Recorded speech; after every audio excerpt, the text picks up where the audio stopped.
Boys, welcome back to another Lads on Tour weekend. Laura is out all weekend. She's just driven off now to go to Nottingham. And your boy, JP, has the house to himself. Look at this. No one's around. Hello? Nope, just me. Well, that means I'm going to go slowly insane because I've got no one else to talk to except a little floating black box that's about an arm's length away. You. So yeah, she's just headed out.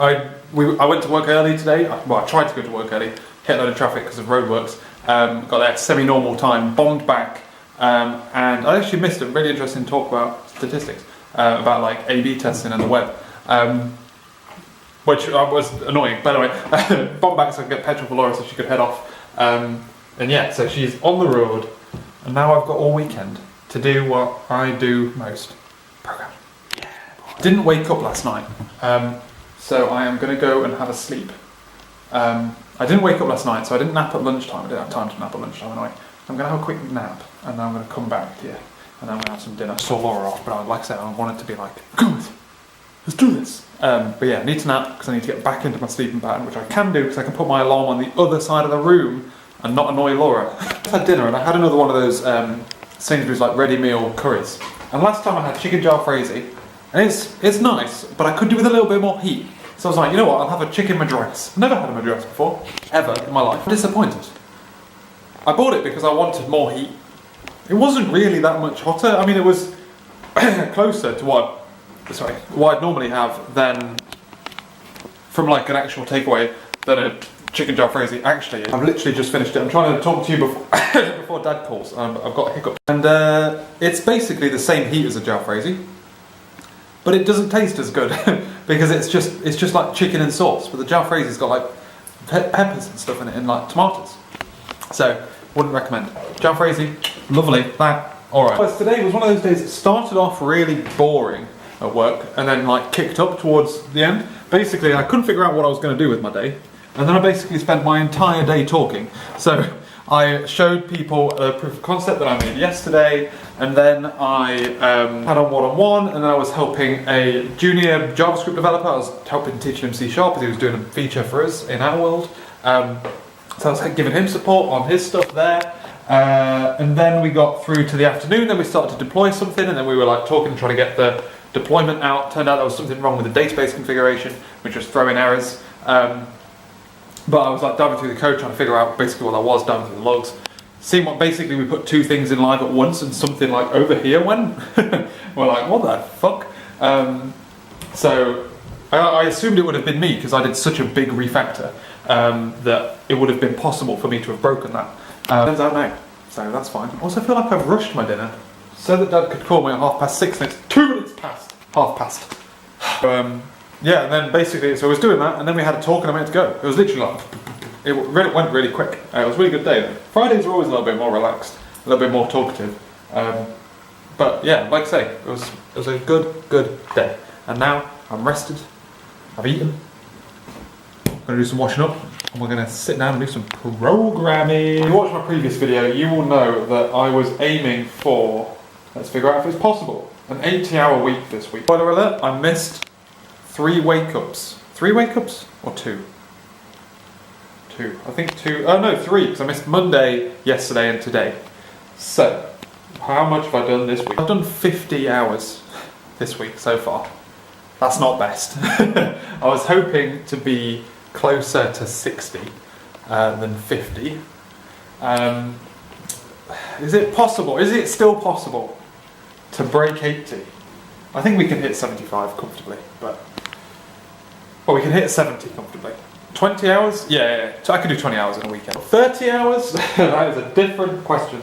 But if I stopped jibber-jabbering, I can get up there and do a load of hours now. Yeah, 7 o'clock. I think I'm going to overshoot. I'm going to undershoot 80. And I could have done it if I'd have woken up and not been a lazy son of a bitch. But yeah, Dad's just rang. Time to lock in. I'm just trying to figure out when Formula 1 is on this weekend. That's also going to eat into my time. Free practice 3 is in 16 hours. When's qualifying? 3 o'clock in the afternoon. Okay. I'm fleshing all this out. It's all looking good, it's all working, it's all Gucci. But I'm at the point now where I need to be able to effectively parse the URL that the user gives me to get some information out of it. And I'm trying to figure out what to do about that, because I could either just pass it out of their URL and hope that I can get it. Most of the time, if they've used the UI, they'll be forced down the route of giving me the correct URL, but the API gateway will allow just a URL. In theory, there isn't a set formula for the shape of this URL, because you can have custom URLs if you pay for them. So I am trying to figure out how best to get around this without changing the shape of my API and database in order to store a fucking organisation name, which is all I want.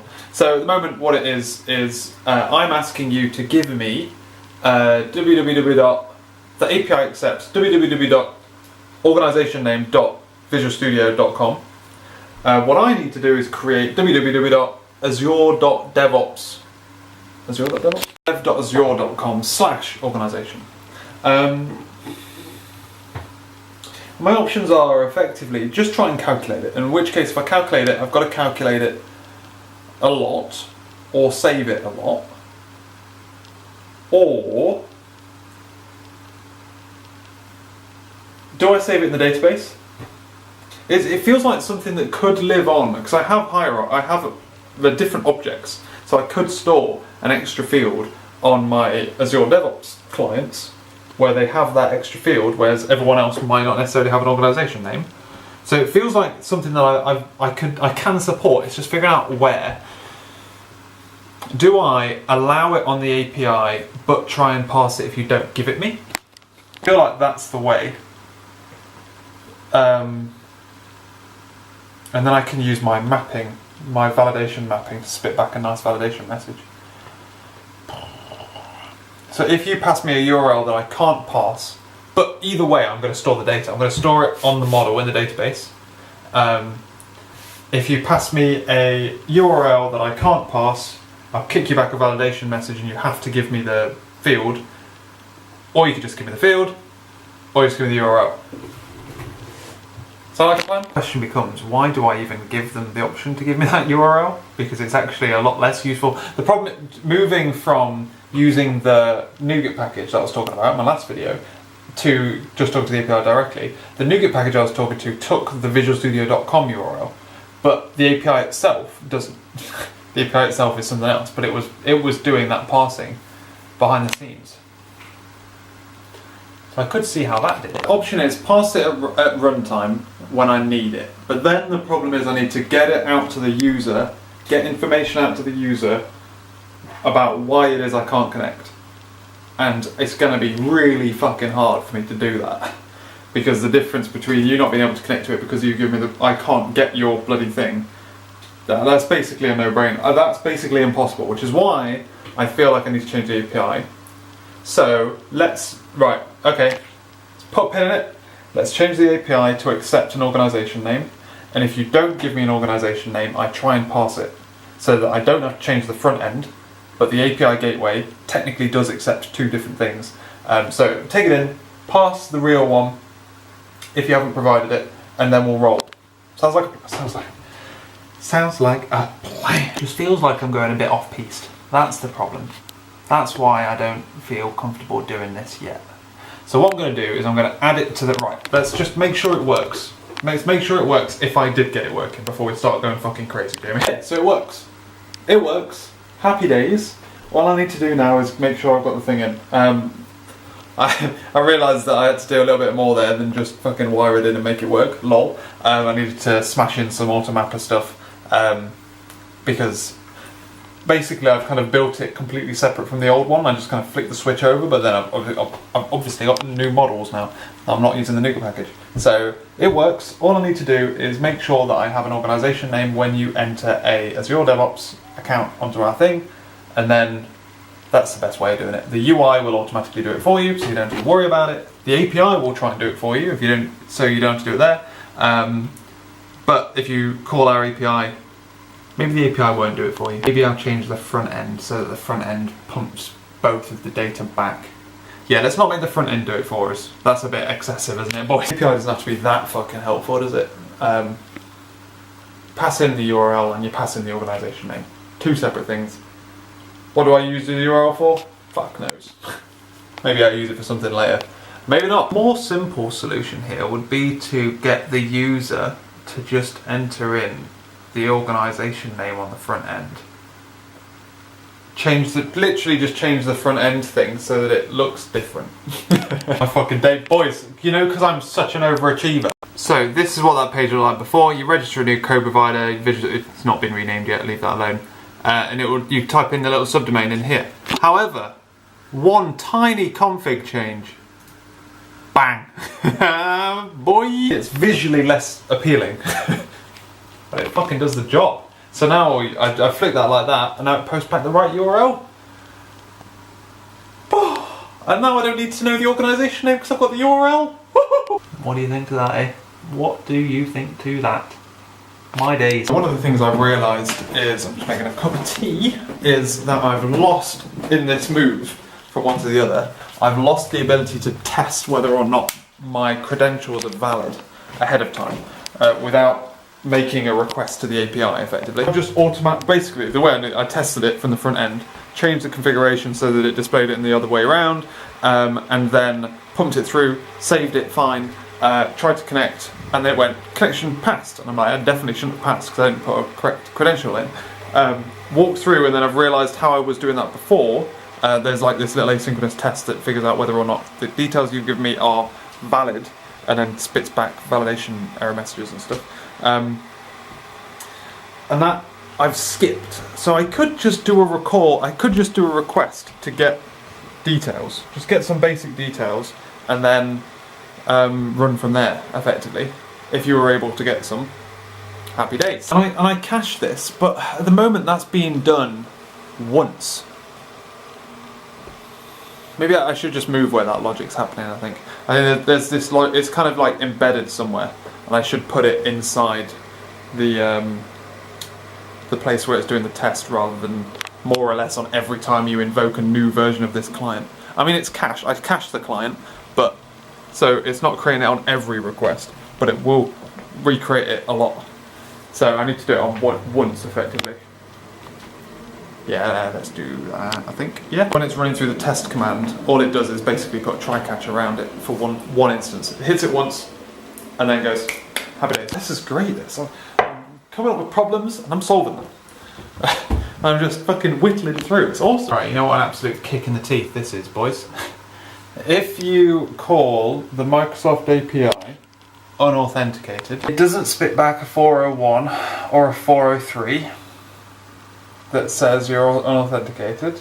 It redirects you to a login page and spits back 203. So it's in the 200 range, it means it's okay, like it's a good result. And it was a good result, I got to this page fine. But that's not the one I care about, is it? How do I know whether or not the original request failed? Why do you feel the necessary need to redirect me to here? Why do this to me? Oh, that's such trash, mate. Such trash. So the problem is that then my shit gets it. It gets it, treats it as a 200, tries to serialise it, throws a serialisation error instead of anything useful. So all I'm getting is unable to serialise body, because what the body is a load of fucking HTML, not JSON. Well, how do I stop doing that? I asked a question on Stack Overflow, see if anyone else has had something similar. See if there's a way to basically say, only treat this value as a, with this refit thing, only treat responses from this range, like 200, as an okay result.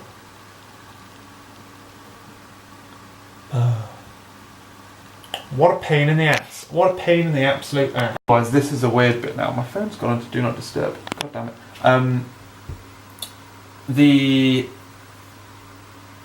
The weird bit now is it's 22:11. I need to go to bed, and like I feel like I just want to stay up and work late, but I don't need to do that. That's not what I should be doing. I should be going to bed and waking up early. Did I mention, by the way, that I had 3 nosebleeds today? 3. One when I woke up, one when I just got to work, and then one like some point in mid-morning when I was doing a presentation. That was annoying. What's really frustrating about this is that even if I could capture the HTTP response, it's a 203. Well, that doesn't necessarily mean it was unauthenticated. Come on, Microsoft. Miss me with that bullshit. Come on. I can tell that it's got through to a sign-in page and that's about it.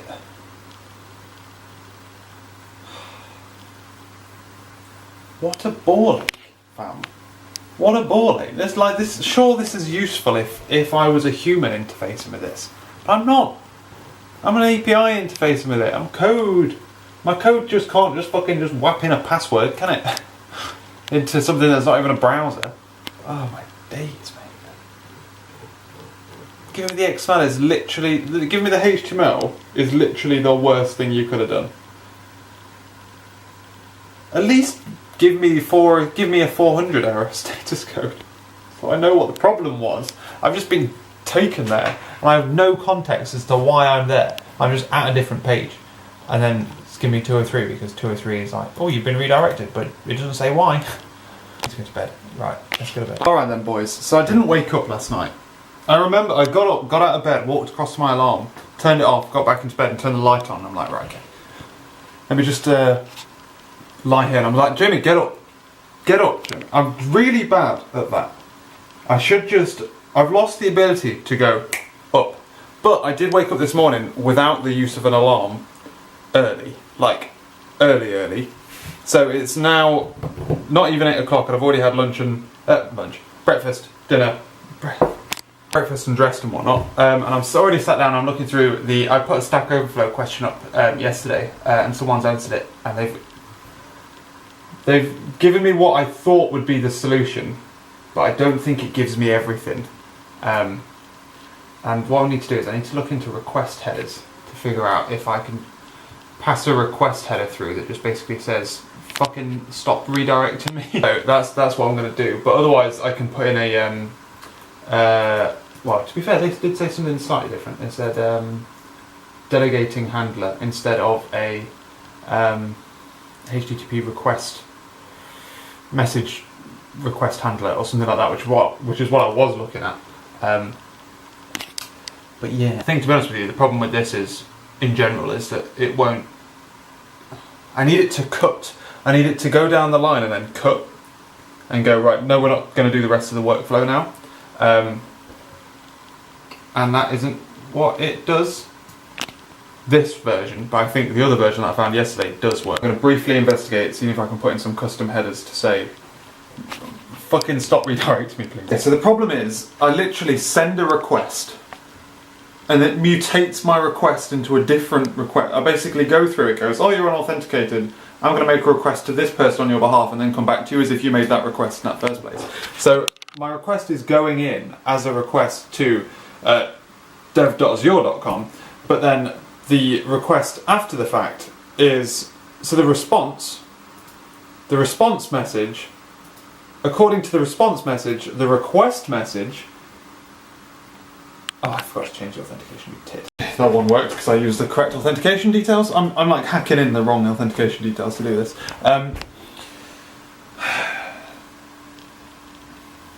So either way, it looks like I'm going to need a different type of exception for this. I can't just use the API exception because the response it's giving me back is a legit one. It's 203. That's somewhat legit. I'm going to have to build a special exception in this case and then handle it. But it's not fun. It's not a fun one, my boys. But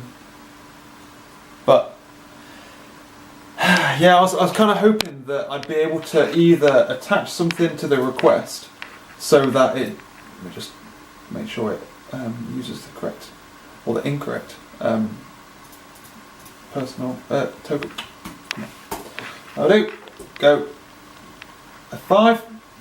My boy. Right, yeah, so here, the request going in is to dev.azure.com. You F10 it. The request, I still have no.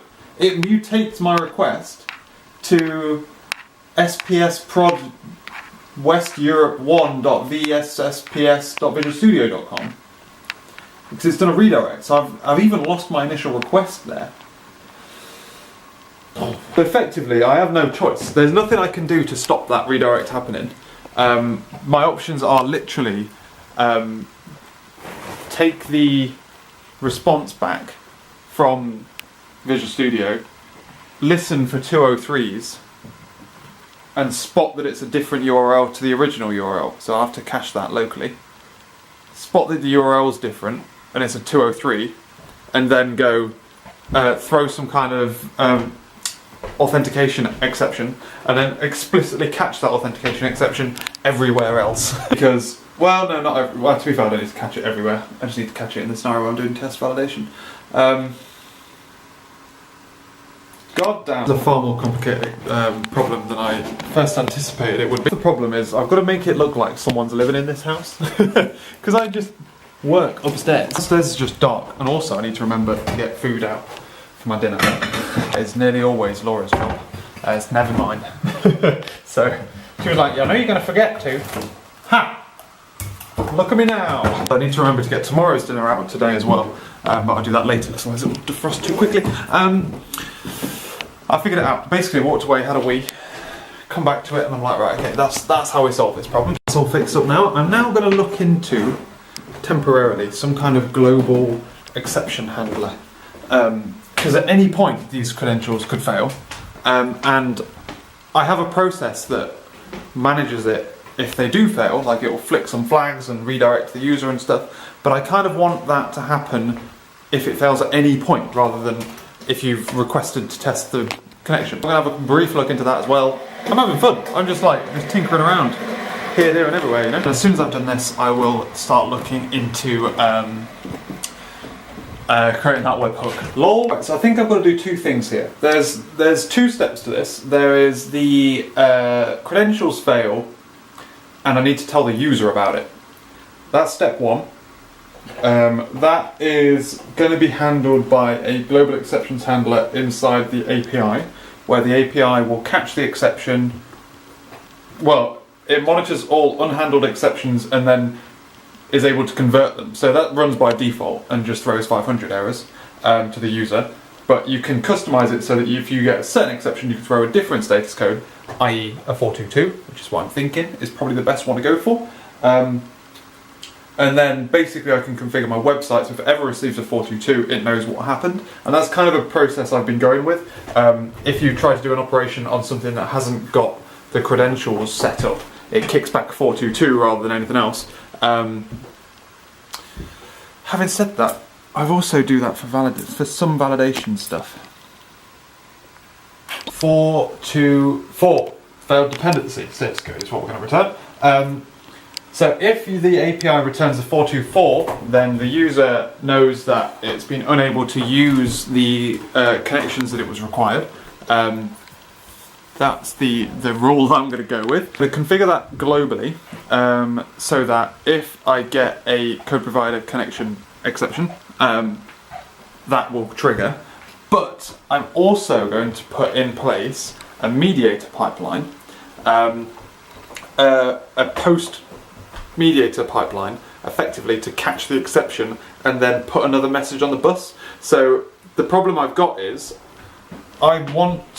just because that exception's happened doesn't mean that my database is going to be updated to say that it's disconnected, and I'm storing the connection state in the database rather than testing the connection every single time because it requires actually making requests to something. And I basically need to update that field to say that the connection is no longer valid. It's also really weird walking up to the windows, looking out and not seeing the car, because I know Laura's got hit. So I think that sounds like a plan, Stan. That's where we're going. Global exception handler sorted. Just got to do this pipeline stuff for mediator. The mediator pipeline is somewhat odd. Like, it's almost like they changed the docs aren't as up to date as they should be, I don't think.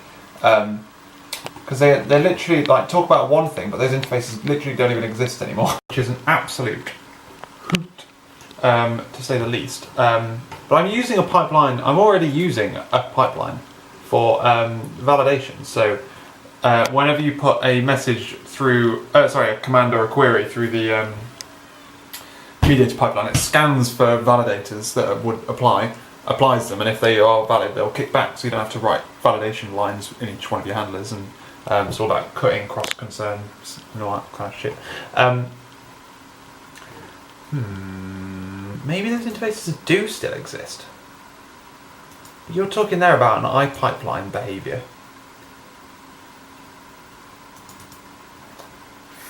Registering the pipeline. Oh, I see. So there, I'm just I'm not explicitly adding that to the pipeline, it just happens. Nope. I do think I'm starting to go a little bit crazy, so I'm going to take a bit of a break. Which I was going to take at this time anyway, but I feel more guilty about it now because I didn't wake up in the morning. So, god fucking damn it, we're at 20 hours extra this week, which means we've done 57-hour week so far. I think we're onto a winner here, boys. I don't want to get copyright striked over here, but I'm going to try and show you something that's really annoying. Upstairs, I'm programming while Formula 1 is on. I pay for Now TV. I was going to get Sky Go, but Dad didn't want Sky Go. He got something else. So I got Now TV, and Now TV, at least I can watch it on something other than the Xbox. So that's an advantage. I can watch it on Windows. I can watch it on the TV downstairs and on my Android tablets and stuff.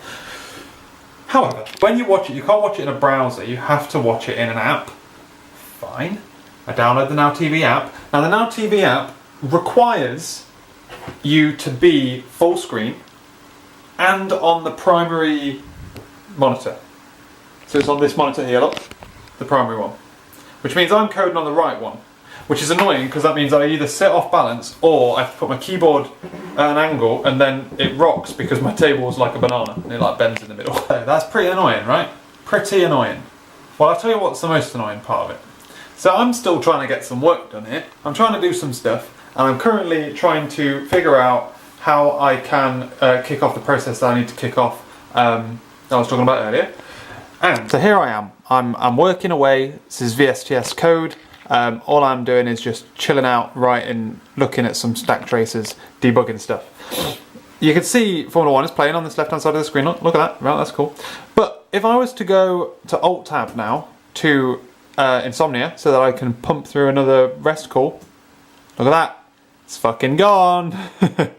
And if you were to put it back, it's paused. And then it buffers again. And then look at fuck me. It's so annoying. And I've been pumping through messages trying to get this thing configured properly because it's quite a pain in the ass to configure to level with you. Alt F4. Wait, hang on. Yep, there you go. There's just like a lot of things that you've got to put into DI into the right place and into the right order, and getting the data that I want into the exception so that I can kick off the process that I need to kick off was a bit faffy. So I've been trying to figure all that shit out, and I've got into the process, but what I want to do is I want to send a command to the message bus, to the repository service to say, yo, revalidate yourself, I think you're invalid. But I can't get that working because I'm using mass transit, and mass transit is a little bit funny about when you can send commands. You can publish an event whenever the fuck you want, but sending commands, you have to be like, it's almost got to be because of an event, not just willy-nilly. That's the fun I'm doing. I was trying to just reuse. Oh, I come down for a juice. I made one earlier. Oh my days, that's lovely. So yeah. I need to change it. I was trying to hijack a command that I'm currently sending, which is sent on the back of another event that's written into the platform already. But I'll just write a new event in to say credentials potentially invalid event or something like that, or even like an exception event. But yeah, I was watching it and then I took a 10-minute break to watch the full end of it, and I was thinking about making a cup of tea. To Laura's flowers, look, she's been quite the avid gardener. She's been like putting plants up and stuff, and she's got daffodils all over the shop. She's trying to grow, there's a tree thing there, trying to grow some stuff up here to cover up the this fence because you can see next door a bit too much. I know what you're thinking. We're deliberately trying to kill off this grass. All right. It's actually really nice. Oh yeah, it's a shame I don't like outside very much. I don't do plants, but they don't like me. So it's mutual. Shall I make myself a cup of tea? and then get back into this and then publish out this event. This has been a bit more faffy than I thought it would be, but I'm covering off something that but it's because I moved from using the NuGet package to something else. I lost the ability to keep track of, to spot when it had gone invalid. And up until now, I've never had this process where it would spot when it goes invalid as it happens. I've always tried to either preempt it or I do it initially and then I preempt it, so I know when your credentials are going to expire, and then I preemptively invalidate them in 6 months' time or whatever it is. But yeah, so I need to check out that shit. It's a bit it is a bit faffy, but it's like, and I always dubious. There's always a balancing act, I think, between these things that do things automatically and it doing things that you wouldn't expect. So is it immediately apparent that if this exception is to be thrown and this command is going to be part of the bus? Is that a good thing? I have something at the moment where if you put any mediator command through, it will validate it. Is that a good thing? Because it's doing validation on something. It's not explicitly doing it. It's not written anywhere. There's this divide between putting boilerplate code in and then putting it somewhere else to make it less cluttered. There's always something that I enjoy. I like doing it sometimes, and then other times I'm like, no, I'd prefer to just put if statements everywhere. But yeah, cup of tea, and then back to it, and then hopefully we can start integrating with this other API. To be fair, I'm not just redoing old stuff I've already done before. I am adding new stuff. But tomorrow for the race, I'll watch it on the TV. I'm not putting up with that shit. I'll find something that I can do on my laptop. There's plenty of things I can do on my laptop. I've just not been doing them. And all having a bit of a creator's block, more to the point. So I'm going to sit outside for 10 minutes though, while I have my cup of tea. Well, not while I have my cup of tea, while it brews. 10-minute brew, is that a lot? It's some goddamn good progress today. It's colder down here than it is upstairs. I'm just about to start building up the commands to register the webhooks. So I thought I would step back a little bit, but there's no point starting something else, so I thought I'd start cooking a little bit earlier than normal. It's just before 6 o'clock. There's no point napping because I haven't been asleep. I haven't woken up on time for the past 3 days. I'm almost contemplating staying up late tonight instead of napping and then just waking up early and forcing myself out of bed early and then starting on Monday, potentially. We'll see. But the one thing I'm going to try, I've done this recipe before, but I'm going to see what it's like, because I always end up doing it from my phone, using Google to do the recipe for me. It's a sorted food recipe. I'm going to see what it's like. Finished dinner and I've finished putting everything away and whatnot. And I'm kind of I'm trying to amp myself up for another run. For another run at programming. Hard work, innit? I'm also trying to make the house look lived in a little bit. This will be the start of my 6th hour of programming. This isn't even good. I'm not on track, boys. I'm only at... Wait, what am I at? 60 hours and it's 8 o'clock on a frickin' Saturday. That's sure boy. I'm starting to get a little bit crazy now. Starting to feel a tad crazy, but hey ho. Just making myself a cup of tea.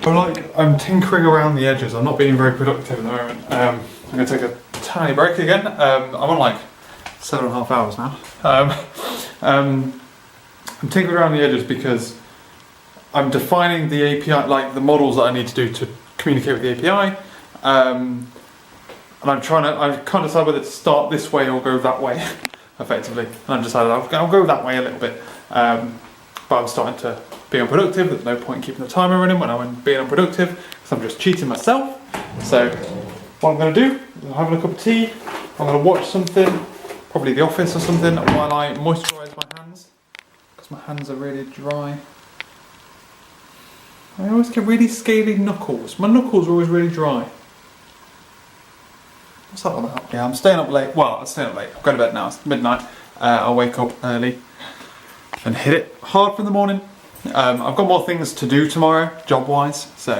But we're getting there. Whew, I can't believe I burnt myself out. I do more hours than this in the week, but burnt myself out today.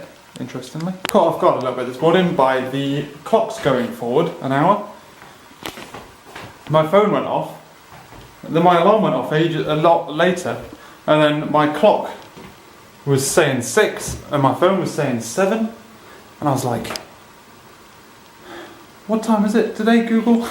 And she told me that the clocks have gone forward. So today we've got a lot more things to do. I've got the washing to do, cooking to do. I need to have a shave today. I've already showered and dressed, and then forgotten that I need to have a shave. I haven't even had a goddamn cup of tea yet. We're going to have that. Right, what are we having for dinner? No fancy robot telling me the recipe today. We're old school and reading it from a book, but this is the easiest recipe I think I'll ever do. Basically, cut up a load of shit, put it in a slow cooker. Easy. Don't even have to brown it first. I'll do this, put wash on, do this, have breakfast, have a shave, put the washing out, settle down for some work. That's the plan. I feel like I must have fucked that up a little bit. These things are designed to fit into these slow cookers. So there's literally 2 recipes here, one for our size slow cooker, one for a smaller one. I'm following the big one, and it's asking me to put in another 500ml of water in there. And it's brimming. It asks for 1 litre of water and 500ml of beef stock. So I'm taking that to think that 500ml of that water is required for the beef stock.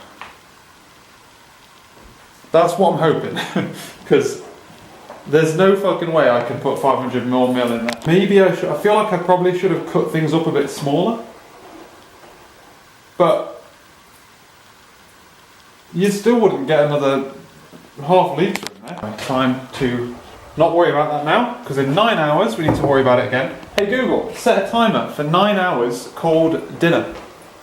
Dinner done, time for breakfast, and then I can have a shave, and it looks like I'm going to have time before that finishes as well. I must have had to just cut things up smaller.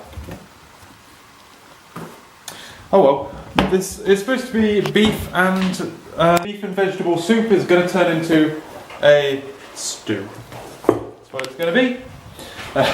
No, there ain't no soup about that, boy. Subscribe to the batch processing model of getting things done at the weekend.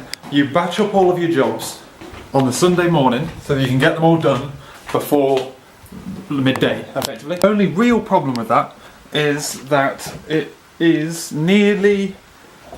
Wait, what time is it? It's 10 o'clock, and I keep looking at clocks that say 9 o'clock. I'm changing them. In fact, you're one of them. Yeah, so 10 o'clock, dressed, getting ready to go out. I'm about to go out. Washers in, dinner's done, had breakfast, had a shave. I'm about to go and get some bread for dinner and some lunch. Oh, it's dark in here, isn't it? I'm looking for my camera, and my camera is in my fucking hand, you clown. And my wallet, that's the other thing.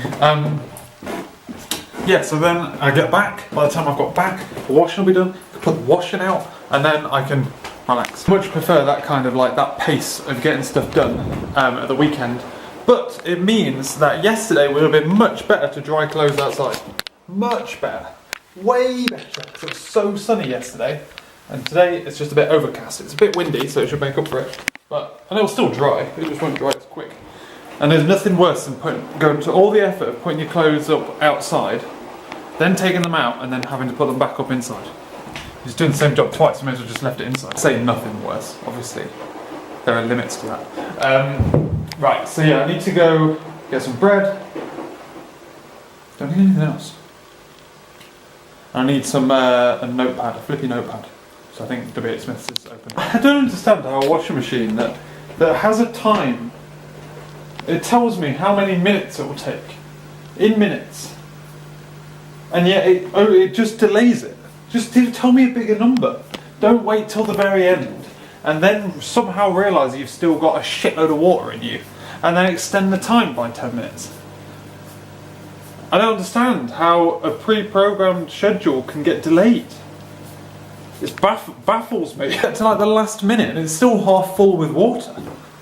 I still don't get it. Anyway, I'm going to let you in on a little exploit I've found. I may ruin this bug now if someone from the company that I'm exploiting watches this video and tells somebody. But there is quite an easy exploit to make at Sainsbury's. So if you have a Sainsbury's Nectar card, where it like tracks what you spend and then sends you like vouchers for Nectar points or whatever. A couple of weeks ago, we got a voucher, seemingly at random, giving us £12 off if we shop online, spend 40 quid or something and shop online. We're like, we easily spend 40 quid, no problem, we'll do that. It's basically 25% off. So we used the voucher, happy days, ordered the food online, they came, dropped it off, delivered it.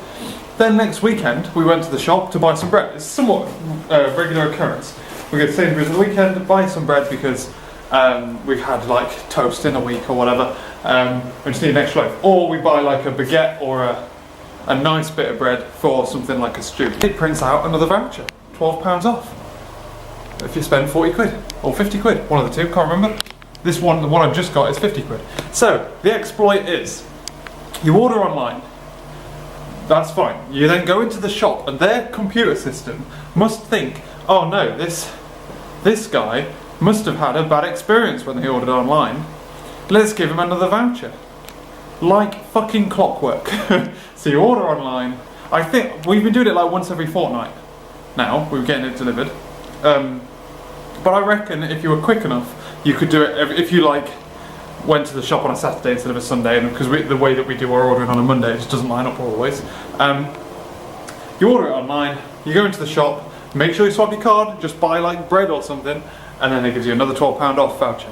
Basically printing £12. I mean, it costs like £1, £1.50, £2 to get it delivered. So I'm printing a tenner. I'll take that. It's a free tenner. It almost definitely feels like a bug in their like algorithms that basically means that if they think that you are likely to shop online and haven't shopped online, then they don't realise that what you're buying isn't a week's worth of shopping, it's just a loaf of bread. And then they give you a voucher to try and entice you back onto online.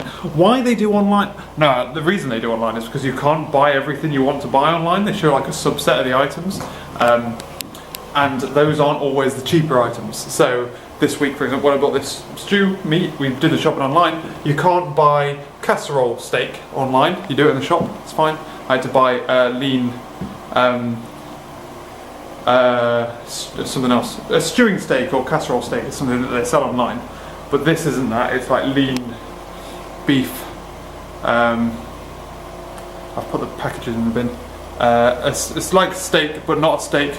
It's flat, not a scallops. Oh, I think I might be thinking of the word medallion, I'm not sure. But yeah, so I think that's how they make the money back, but I don't mind. It's not all the time that we have to go off of what we normally have. It's only if we're doing something like this. Washing machine's really fucked up my schedule here though, because I was expecting to come back and put the thing out. Put the washing out. Right, I'm going to put the washing out. I'm going to put my headphones on and listen to a podcast while I do it. Hey, I'm living the goddamn dream. I feel like I've burnt out, and I'm not even, the last thing I want to do is sit at my desk and do some work. So I'm thinking about having an early lunch. I feel like that's a bad shout, because I'm going to have, when's this stew ready? 6:30, and then there's another half an hour. So 7 o'clock this is going to be ready. So I feel like an early lunch is done, but I have something to eat, then what I'm going to do, I'm going to have a pastry. I'm going to treat myself to a pastry, and then I might have another lunch later. Let's just have a mini lunch, a little snackaroo. I have no real reason to have burnt out either, because last week I did the entirety of last week I spent 3 more hours than I currently have done doing programming. So it's not like I've gone above and beyond what I normally do. But maybe it's been the focus on doing that that's burnt me. Also, I've not been doing my sleeping pattern, so there's that as well. But finished watching Formula 1. That's some good shit. Yeah, boy. 9 hours has passed as well, boys. 9 hours. Perfect. Just to the point where it ended. Just realised that the one clock that's wrong now is this the one that does the heating. It's probably best to correct that. There we go. What's next step? What's next step, old book of treat? Peas covered for another 30 minutes. Do I need to turn the temperature up or no? Thought that you had to go to high for the last little bit, but nope. So we've got 30 more minutes with peas in it. How many peas do we need? 120 grams. Easy. Assuming, of course, it fits. Laura's coming back. Just trying to figure out. Did something just fall from the ceiling now, or is that just me? I'm trying to figure out if it's worth. No, it's alright, you can put peas in now. Let's say, is it worth waiting for Laura to come back? She's about an hour away. But we're going to freeze this anyway, so it'll be. She can have it later. Basically, well, I'll just leave it in this, basically. On. Is it auto? Leave it on auto, then it'll just keep it warm, effectively. For Laura. Okay, guys, who's excited to take the first peek? Oh, let's have a look in there, then, boys. I've got somewhere to put this. Look how full that is, my god. I think I started cooking this 10 hours ago. My god. Right, I need a bread knife to cut the bread. Laura's about 2 or 3 minutes away, so let me just play it up, basically. The thing with slow cooked stuff is you either wait all day and it's just like the absolute best thing you've ever had, ever, and it's so nice. Or it's just like not worth the 9 hours it took. That was more not worth the 9 hours it took. It needed a bit more flavour. It had a lot of pepper in it. And thinking about it, it didn't really have much seasoning in general. It was just like, basically it had a couple of OXO cubes in it for flavour, and that was about it, and 2 bay leaves. But that's by the by. I had some lovely buttered bread with it, which was nice. And yeah, otherwise, me and Laura have just been watching La Télé. I haven't watched TV for ages, apart from episodes of The Office. But like, I haven't watched TV basically all weekend because I've just been programming and sat on my desk. Although I have been doing some, I've been trying to like do some Stack Overflow questions. There's been a couple of things that I've like realised that I'm quite good at, and I'm like, I could probably answer questions about that. But that's by the by. Otherwise, we're heading off to bed. I'm sat watching TV, watching Line of Duty, which I've never watched before. But Laura used to watch it. And then I'm like blinking. My eyes are blinking. I'm like, oh gosh, I could fall asleep. I have a shit fest of a day tomorrow. I'm not going to lie to you, I'm going to be in meetings all fucking day. So I am not going to be waking up early. I'll wake up early on Tuesday morning. I'm literally in meetings. I think I have 2 half-hour breaks in between my meetings tomorrow, sorry. Starting something new though, so there's that. But yeah, so I'm gonna, and for the past 4 or 5 days, I've not done it either, so there's no real point. I'm gonna regroup, sort out some videos tomorrow, all that kind of shit, and then re-hit it again on Tuesday. Thanks for watching, ladies and gentlemen. Thanks for keeping me somewhat sane this weekend. It didn't really work. I did go a little bit batty, but thanks. Thanks for watching. I hope you enjoyed this video, and I'll catch you later.